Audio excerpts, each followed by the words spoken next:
All right, man. Let's talk about some Detroit Lions to close out the night. Hopefully, in the morning we can talk about some Pistons and other things. And the Lions have a laundry list of injuries right now.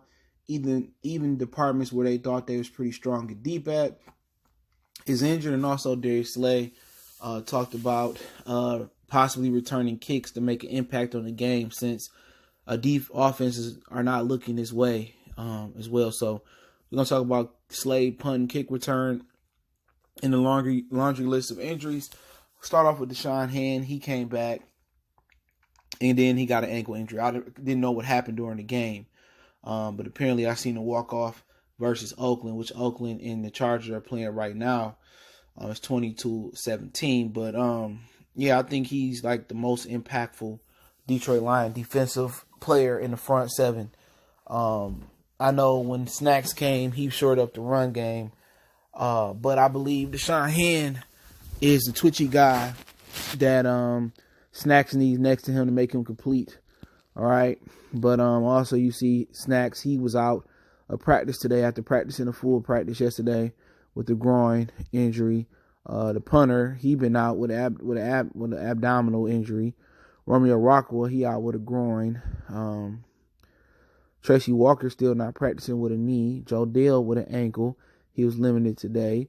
Mike Daniels out. He was limited the last 2 days in practice with the foot, which, with Mike, at this point, it don't even really matter. You know what I'm saying? He ain't did nothing, and our playoff hopes is dwindling away. So if he ain't healthy now, he ain't getting help. Glasgow was limited to the last 2 games. He missed last week. Miles Killebrew, I guess he got hurt on special teams with a head injury. Ashawn Robinson, he been injured with an ankle injury. He been limited. Amendola, he always injured, but he's been practicing with a hand injury. Amani Orakwe, the rookie corner, he been injured all year, so he finally got a full day of practice. Thank God Rashad Melvin has been a godsend, and Darius Slade still got the hamstring. So usually you don't get healthy unless a bye week come up, or you just been resting all year during the NFL season, and now they about to go outdoors to Soldier Field, where it's never easy. All right, but all these injuries, man. Defensive line, we thought we shorted up with Mike Daniels. Brought him in instead of Ricky Jean-Francois, and it just hasn't worked. You know, Deshaun Hand got injured. Then Daniels come in. He's still injured. So it ain't really worked there. But like I said, man, the Lions, and then they traded Quadre Diggs, and then Tracy Walker get injured. Poetic justice, right? But we don't have the depth to be getting injured, but the depth is getting better under Bob Quinn. I will say that. I will give him that stamp of approval. It is getting better. You know, he ain't trading up and, you know, taking hell of a risk in the draft because he can't do it because of this, you know, guys before him didn't draft good enough and he got to upgrade the overall talent. But I didn't think he was in the position to trade anybody away, but he did it. And now he got to live with it. Now, they're wasting Matthew Stafford's MVP type season, and I think it's not fair to Matthew Stafford. And just like Lomas Brown said, he didn't get into the Hall of Fame with Hall of Fame credentials because he played for the Detroit Lions. And I was talking to one of my buddies from somewhere else. He's from California. He was saying, well, Matthew Stafford got all the stats. He should be a Hall of Famer, quickest to 40,000, and he just ain't won. And, you know, at the end of the day, NFL is filled with injuries. That's why depth is so important, but you just look at this injury list and like, man, like what else can go wrong? But it is what it is. We got a lot of injuries. The Pistons been injured. The Lions been injured. And I believe the biggest injury has been Deshaun Hand, bar none. This was supposed to be year 2 where I think he would have made somewhat of almost an all-pro jump, but he was injured. And next year, I think it's really up in the air for a lot of dudes on the defense. In actuality, I think this defense got like 4 or 5 quality starters. Seriously. I think Harrison, Hand, you can throw Tavai in there for now. I'll say he quality. Tracy Walker, that's 4, and Darius Slade 5.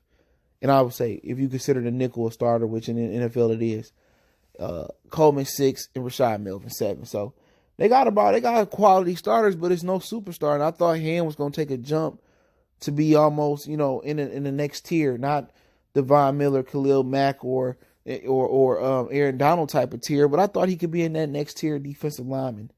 And then the injuries robbed him of that this season, man. So I think it's very unfortunate, but I think other than Darius Slay with the superstar ability, I think Deshaun Hand is the next best thing for the Lions. I think he can grow into that, but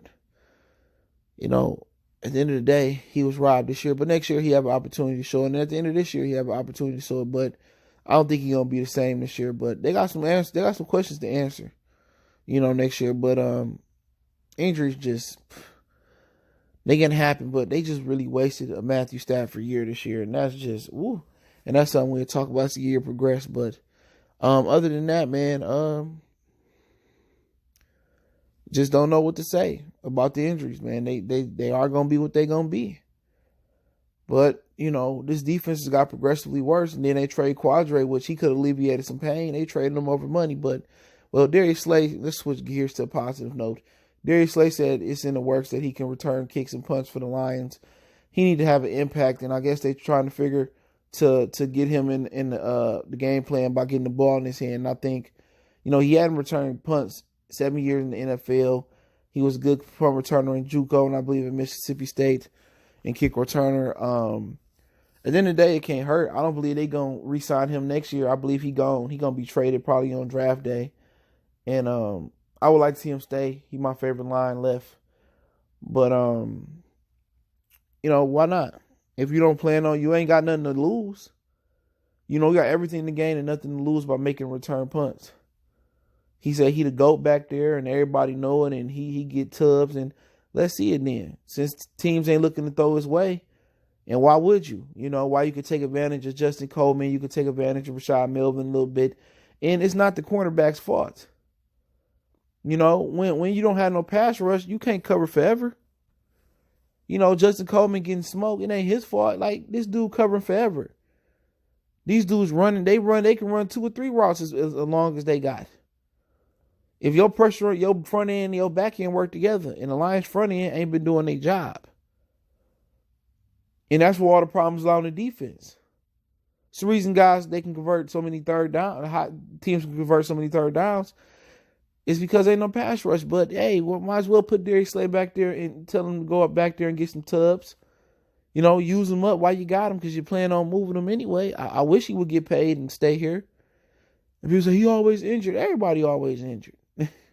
It's the NFL. Not for long. But, at the end of the day, Agnew ain't been the same. He had had a touchdown this year. I think he had one, maybe a couple, but, he ain't been the same all year since that knee injury. But, since you want Darius Slay to make an impact, either have him travel to the slot and travel to cover the best team other receiver, like they did at the end of the Cardinals game, or have him return kicks. He got to the point where, and it is that he good. He ain't Revis good where you can just throw away from him all game. But guess what? If I could throw at Coleman, I could throw at, Rashad Melvin, they all in man coverage all the time, I'm going to win some of those battles. I get safeties in man coverage, I'm going to win some of those battles. I get linebackers, Jerry Davis on anybody, I'm throwing at Jerry Davis every time, and I'm probably going to have a 90% conversion rate on there. So at the end of the day, there's so many great matchups out there, when you don't have a pass rush. So why chance throwing to Darius Slay when I can throw at Christian Jones, and I can throw at Jared Davis, and I can throw at Rashad Melvin? Why would I throw at Darius Slay? Seriously, why would I throw at Darius Slay? So it just doesn't seem smart, right? But hey, let me know what you guys think of the injuries and Slay returning kicks and punts. I appreciate everybody for checking in. Don't forget, we on Facebook, Instagram, Twitter. You reach out to the email if you got business, question, inquiry, sponsorship, video requests. Keep sharing the videos. Best way to donate is share the video. Don't forget to check out the channel out, Goodfellas Sports TV. That is Goodfellas Sports TV. We talk music, entertainment, sports, ton of sports, combat sports, NBA, NFL. And we try to hold it down over there. But hey, once again, I do appreciate the love and support. Let me know what you guys think about the video. If you got a video request, you can email me and hit me up on social media. Appreciate the love and support once again. One time for the one time. Mercy Sports Talk. And let me know what you guys think about the video. We gone.